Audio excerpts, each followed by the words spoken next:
समाजाला न्याय मिळण्यासाठी किंवा मागील सरकारने जी आश्वासनं दिली होती ती पूर्ण करण्यासाठी धुळ्याहून एक महिला नागरिक विधान भवन परिसरात आलेल्या आहेत। आपण त्यांच्यासोबत बातचीत करणार आहोत। ताई, काय सांगाल, काय नेमक्या तुमच्या मागण्या आहेत आणि ती मागणी घेऊन तुम्ही विधान भवन परिसरात आलेल्या आहेत? आदिवासी कोळी समाजाला न्याय मिळावा यासाठी तुम्ही मागणी करत आहात। काय नेमकी तुम्हाला सरकारने आश्वासनं दिली होती आणि ती आश्वासन तुमची पूर्ण झाली का?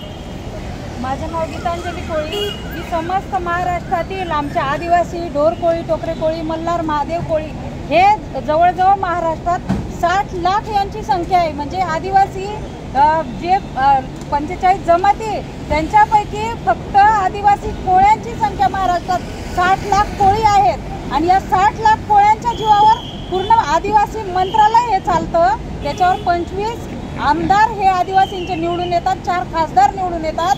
असं असताना देखील फक्त निव्वळ आदिवासी कोळ्यांचे आमदार खासदार होऊ नये आणि आदिवासी मंत्रालयावर कोळ्यांचं नेतृत्व येऊ नये यासाठी हे 25 आदिवासी आमदार जे फक्त 12 जमातीचे आहेत आणि संपूर्ण आदिवासींचा लाभ हे फक्त 12 जमातीचे आमदार घेत असतात आणि यांनी वेळोवेळी दबाव टाकून प्रत्येक सरकारवर आमचे कामं होऊ दिलं नाही। मराठ्यांपेक्षा, ओबीसीपेक्षा सर्वात जुना संघर्ष आदिवासी कोळी जमातीचा महाराष्ट्रात आहे, परंतु जाणून बुजून हे हरामखोर सरकार आमच्याकडे लक्ष देत नाही। 1914च्या देता का जाता या कोळ्यांच्या नेतृत्वामध्ये इथं मोठा मोर्चा झाला। आदिवासी कोळ्यांना आश्वासन दिलं देवेंद्र फडणवीस सरकारने। देवेंद्र फडणवीस तेव्हा मुख्यमंत्री नव्हते, त्यांनी आश्वासन दिलं की मी जर मुख्यमंत्री झालो तर आदिवासी कोळ्यांच्या मुलांना सुलभपणे जातीचे दाखले मिळतील, वैधता मिळतील। आमदार कोण आहेत ज्यांनी दबाव टाकला किंवा आता 28 जूनला एकनाथ शिंदे मुख्यमंत्र्यांनी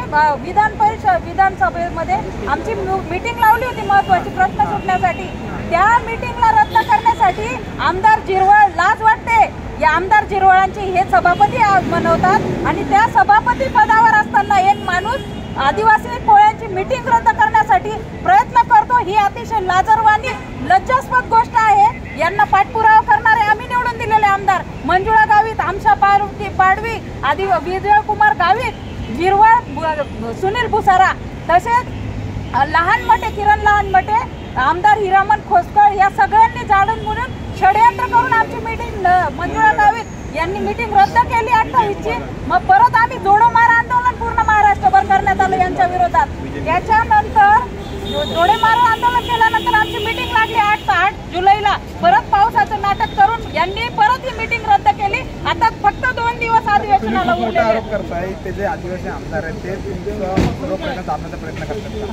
नक्कीच दाबण्याचा प्रयत्न करताय, कारण आदिवासी जे मंत्रालय आहे ते फक्त 12 जमातींचं नाही 45 जमाती मिळून आदिवासी मंत्रालयाला फंडिंग येतं। 6,000 कोटी रुपये केंद्राचे येतात, 22,000 कोटी रुपये राज्य शासनाचं हे मिळून हे खातात। आमच्या वाट्याचे पैसे आमच्या विद्यार्थ्यांना फक्त आम्ही मागतोय काय, शिक्षणासाठी प्रमाणपत्र द्या, वैधता प्रमाणपत्र द्या। आमची मुलं 40 वर्षापासून वंचित आहेत। पुढची भूमिका काय असेल? आमची पुढची भूमिका एकच आहे, हे 2 दिवस उरलेले असताना या 2 दिवसांमध्ये आत्ताच यांनी इथं विधान भवनामध्ये आमचे आदिवासी कोळ्यांचे प्रश्न सोडवण्यासाठी मीटिंग नाही लावली आणि 50 पूर्वीच्या पुराव्याच्या आधारावर आम्हाला एसटीचे प्रमाणपत्र सुलभतेने नाही दिले तर पुऱ्या महाराष्ट्रभर आम्ही आंदोलन आता पेटवणार आहोत। आणि पहिला झटका हा मुख्यमंत्र्यांना आषाढीची जी वारी करायला जाणार आहे तिथं आमचे कोळी लोक यांना विठ्ठलाचं दर्शन घेऊ देणार नाही। तसे प्रत्येक जिल्ह्यामध्ये तालुक्यांमध्ये जोडेमार आंदोलन सरकारच्या विरोधात केलं जाईल। मला काय सांगाल, काय नेमक्या मागण्या तुमच्या आणि कशासाठी तुम्ही इथं विधान भवन